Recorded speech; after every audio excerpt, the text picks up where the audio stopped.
Our final question is, what would be your number one recommendation or priority for the next administration? I know that's a hard question given where we are right now, but what does everyone think?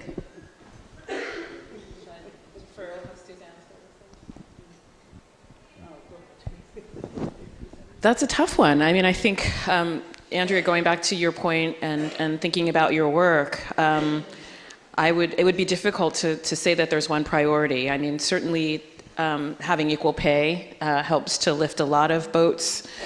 Certainly having preventative health care, getting somewhere closer to having universal child care for families. So these are some of the issues I hope that we would take up. I don't know that I can pick just one. Certainly looking at the rate of mass incarceration, particularly for young girls and women of color, that's rising faster than any other demographic population, and that is so interconnected to all of these other issues of employment and poverty and these sort of education.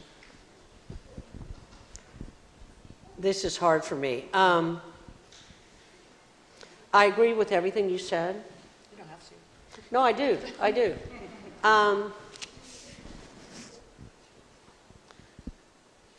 I want to answer that in a different way. I think the major challenge the next president faces is as much a battle for the soul of America as it is a battle for what America will do. Because right now we are so divided, and we define ourselves by what we are not. And we have to get back to figuring out how we can find what we have in common in a way that celebrates difference, that really concretizes equity in a way that gets us all safe enough in America to risk ourselves. And if she can do that,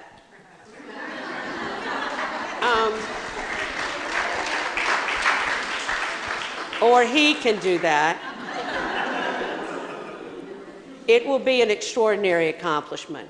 But it has to start fast, because without that, what the extraordinary agenda that's just been laid out, it won't happen.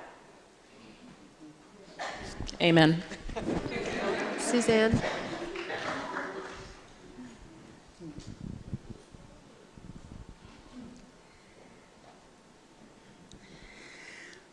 I think it's absolutely essential that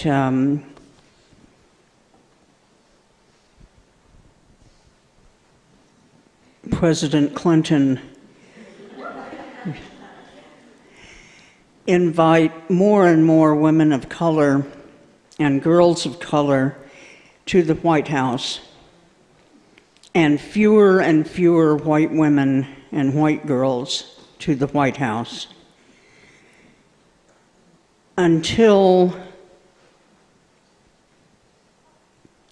the administration really begins to reflect society as a whole and society in all its parts, and ceases to reflect only those people society has placed in positions of power.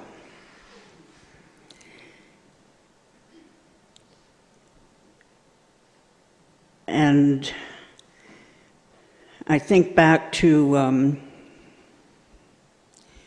the last NOW convention I attended, which was in the 70s, 1970.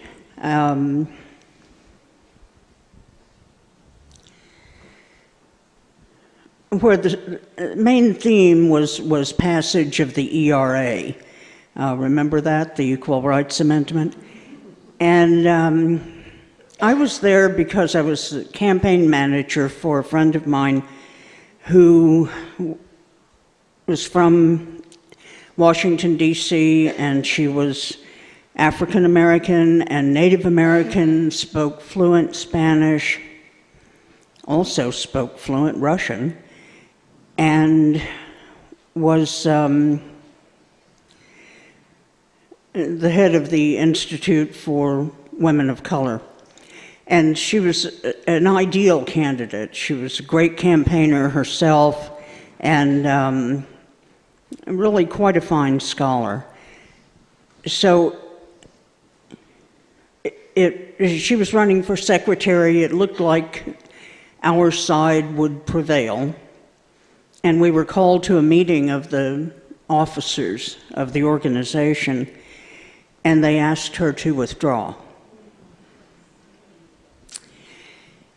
And here's what they said, with all innocence: we're almost about to pass the ERA. It's within our grasp. And we have to do that with the leadership speaking to the people who have to pass it, the white women. So now has to have a white face in order to reflect that goal. So let's get in there and win the ERA. Well, I don't know about some of the others as part of that campaign, but I never attended another meeting of that organization. And of course, the ERA didn't pass, as we knew, because you can't pass something in this day and age speaking so overtly only to white people. And these were the good guys saying this to us. So sometimes people can get caught up in their own lack of ability to tell the difference between where they are and where other people are in relation to them, and to think of it as them having really done something fine to achieve that place of in the hierarchy. So I always want to keep that in mind.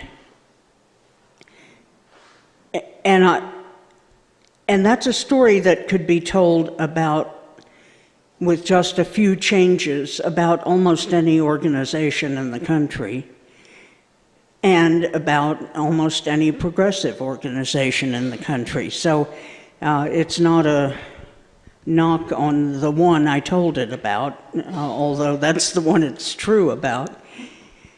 It is, I think, a good lesson for any organization or any movement to look back and say, where did we go wrong? Why is it we didn't get something that was right within our grasp? Thank you. Thank all of you.